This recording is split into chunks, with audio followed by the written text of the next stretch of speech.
7, 6, 5, 4, 3, 2, 1. You'll never have the sacred stone. Oh, this you crazy mother.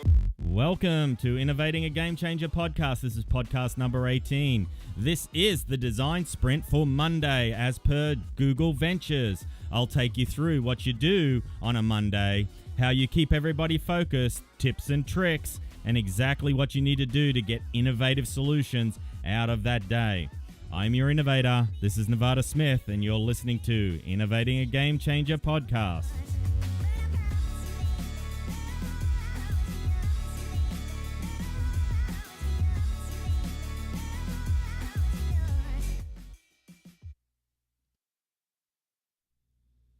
Welcome. This is Innovating a Game Changer podcast. Today, again, we're going to look at Monday from Google Ventures. Google Ventures was set up to put some investment into the startup space. And how they did that was they needed a way to determine whether or not that they were actually going to follow through with a particular investment or not. So rather than just Google Ventures just giving them the money, the startup the money and letting them run at it, they come in with a team of people, and this is what we're going to look at today. We're going to look at the process that Google Venture uses called the design sprint, and you can actually find it in the design sprint book, which is just do a search on design sprint on Amazon and you'll find a book there.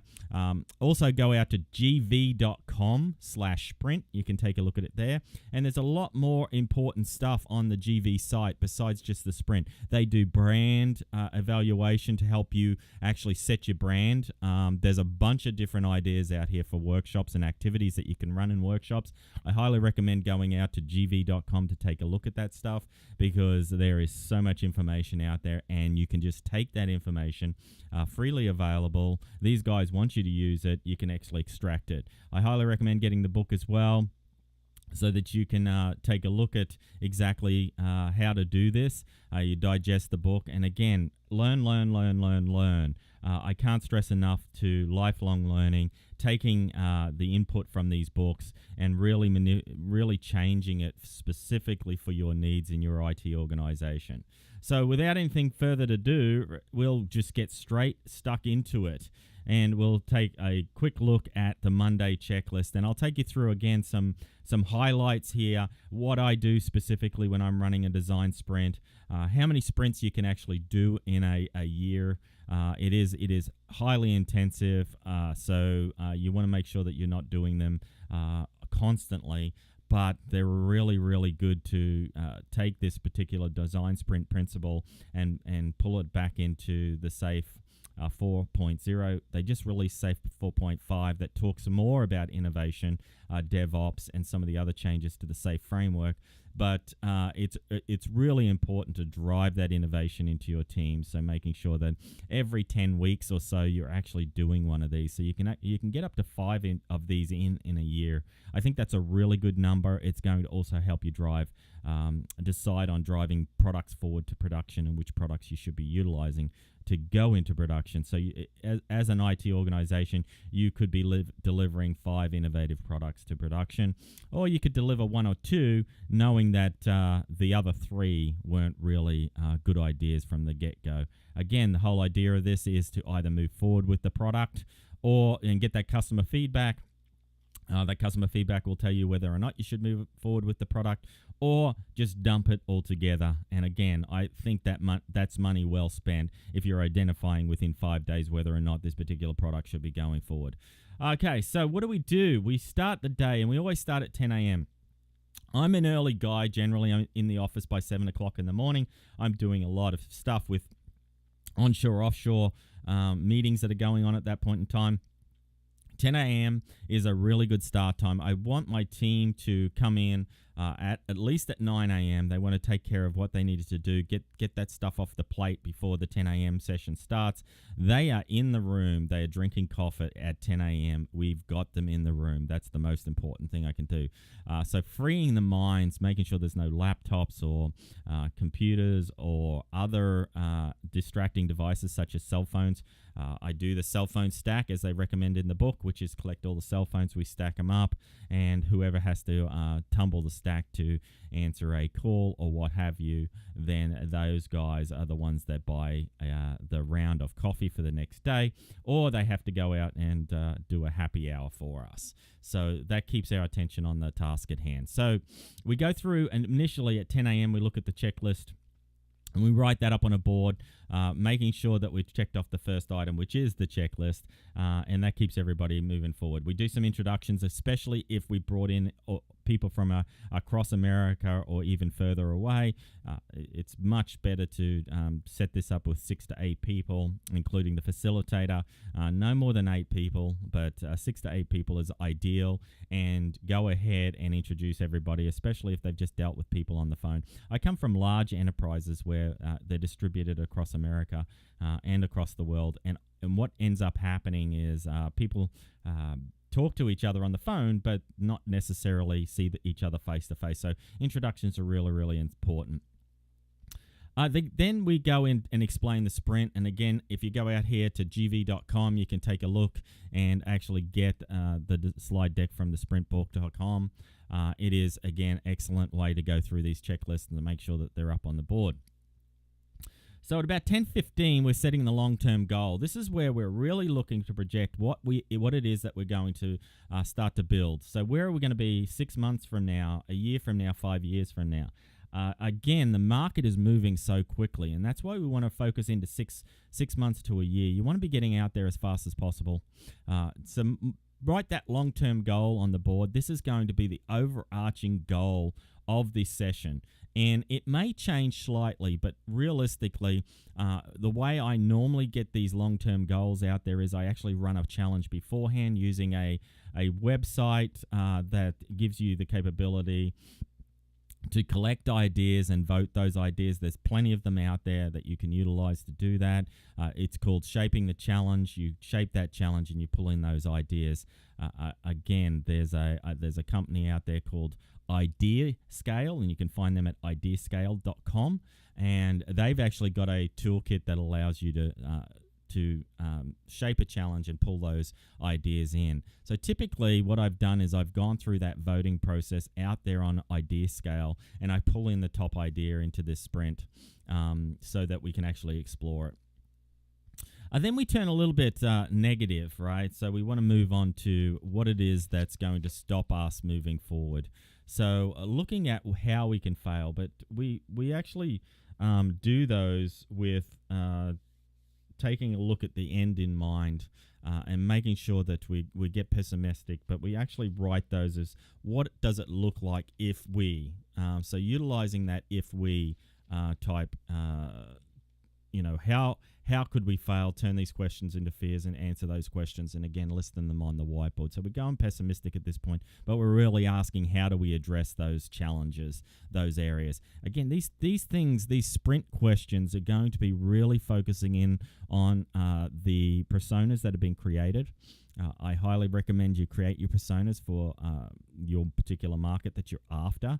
Those personas should come back from those one-on-one interviews that you've done with your particular customers. The personas should be built from those focus groups that you've done prior to doing these particular design sessions. Again, the more inputs you can get into the design sprint itself, the easier it is to put yourself in the shoes of the customer and focus in on the customer value as you're dealing with this. So at about 11:30, we start to draw up on the board. I'm lucky. I've got a couple of UX designers that are highly talented with me to actually draw these things out on the board. They're very, very talented artists as well. So it's very, very pretty when it goes up on the board. So we're looking at the customer map here. We're looking at the journey from left to right, and that journey ends in solving the particular challenge that we've structured at the start of the session. Now, if you don't have an artist on staff that you can utilize for this step, it's not a big deal. Stick figures work just as well. You can put smiley faces or what have you. Square boxes for interaction with systems is absolutely fine as well. Everybody can draw an iPhone with a circle at the bottom, so interaction there is going to be the key. So identifying those gaps in the flow is where innovation's really going to happen. So each step in this customer journey, this customer flow, you're going to look at the gaps, the handoff points, the interactions points. Those are where the innovation's really going to happen. Again, keeping it simple, no more than 15 steps. I find that 8 to 10 is right about the right number of steps to do. Then we break for lunch, and we have that lunch, and we actually get out of that particular room. So we walk out. This gets people allowed to be re-energized again. So get up, go out somewhere. Typically, I'm ordering lunch in, so it's already been delivered, and we go outside and we sit under the nice summer sun if it's available, or we go across to a restaurant where we've got a room that's been specifically catered for us so that we can actually get in and get out. But again, get out of the environment that you're in, step away from that environment because it re-energizes the people. So at 2 p.m. we come back, and we've already lined up with the guests that are coming in. They can be from inside of the firm or outside of the firm, inside of the organization or outside of the organization. Again, I typically at this point have brought in a number of targeted customers that we've already determined, and we have those one-on-one interviews with them. So we start to look at explaining how might we notes, right? So at this point, we utilize the Postit Notes or sticky notes, and we reframe all of the problems as how might we. So let's say that the customer does not get notification about a particular order, and that drives a lot of traffic to our call center. So how might we solve the problem of notifications to the customer? So putting it in a question, changing it from a problem to an opportunity is really what you want to be focused in on here, right? So I always start with the HMW at the top here, how might we, and that takes the idea from being a negative to a positive for a particular solving perspective. I always drive this into my team as well. As a director of innovation and delivery, people come to me and they say, we've got the problem, or the problem is, and I always say to them, no, the challenge is this. So how can we solve that challenge? So I ask them for some ideas and opportunities, and the ideas and also solutions to the problems that they're having. And then that starts to change the culture of a negative culture to a positive culture. We can solve anything. At the end of the day, you always deliver. You deliver on time. The quality may not be there. You try to drive home that quality. But typically towards the end of any IT project, you do what's needed to actually get the product out. So again, I go back to reframing problems as opportunities, reframing those problem statements as challenges to the individual that's coming to me with those problems, and take it as a learning opportunity for them. So then we go ahead and we organize these notes on the screen, right? So we on the whiteboard. I found also I use the large butcher paper that's got sticky stuff on it, and we put that on the wall because the Post-it notes stick to that much better, and then it helps us reorganize those things. And then we move on to what we call voting on the how might we notes. Each person at this point, they state that they should have 2 votes. What I do is I give people 5 particular garage sale notes, sticky things. So if you take a look at these, I give everybody a $3, a couple of $2, 3 $1, and I can even go down 75, 50, and 25 cents as well. These aren't the actual ones that I utilize, but the information is the same. And then I also give them the nice to haves, which are the blank ones as well. So each person at this point uses those garage sale idea, those garage sale values to put it on a particular idea. And what that allows me to do, which is slightly different from what Google Ventures recommends, but what that allows me to do is say to an individual, okay, you've got one high priority item that you want to get in there. That's $3. Please put that on the highest, the idea that you want to go to the top of the stack. And then after they've gone through the 5 particular values that they've got on there, now we can add those up and we can actually see which ones are the winners. After you got those winners, you can move those winners now. That's going to be the priority order. You put them in those priority orders, and then you have the nice to haves underneath the line as well, and you move those and you insert them into the map. So the map itself, again, these how might we questions are really going to be addressing the gaps in the map. So those transition points, and again, that's where the innovation happens. That's where you can make a change to a product for the better. That's where you can come up with new ideas for new products. So at 4:30, we're actually circling the most important customer, and we've targeted one customer on the map. Now, typically, I've come in here with 5 personas. We've identified 3 at the start of the day that we want to deal with, and now we're actually going for that particular niche market that we're after. We've picked one particular persona, one target on, and we've put them into the map itself. Now, Google Ventures says there should be a decider. I drive this and drive forward as a facilitator of this event to actually make the team decide. I will cut people off. I will make utilization of the egg timer. So we need to make a decision within 2 minutes. I'll set that egg timer, and when it goes off, we are done. We've moved on. That keeps people focused. Again, the use of the egg timer, the use of these boxed areas, these boxed activities is really to drive people forward. You will get stuck in analysis paralysis if you don't drive forward. So this is driving people forward. There's a sense of urgency. If I don't make this decision, I can't go on. If you go back to Pareto analysis, the 80-20 rule, 20% of the issues that you're dealing with cause 80% of the problems. So typically those 20% can be identified up front. So again, you are going to come up with the best ideas initially.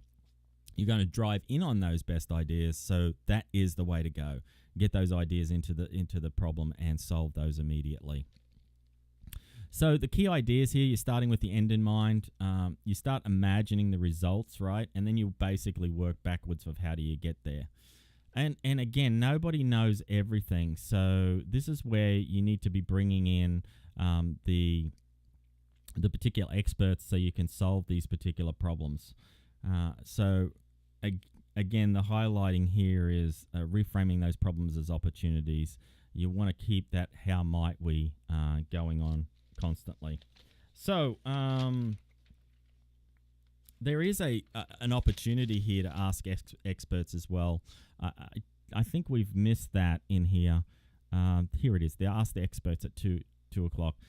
They in Google Ventures, they're saying that the experts are actually the people within the organization or outside of the organization. I wanted to go back to this mainly because I believe your experts are your customers, right? So making sure at 2 o'clock you've got your customer sessions lined up again.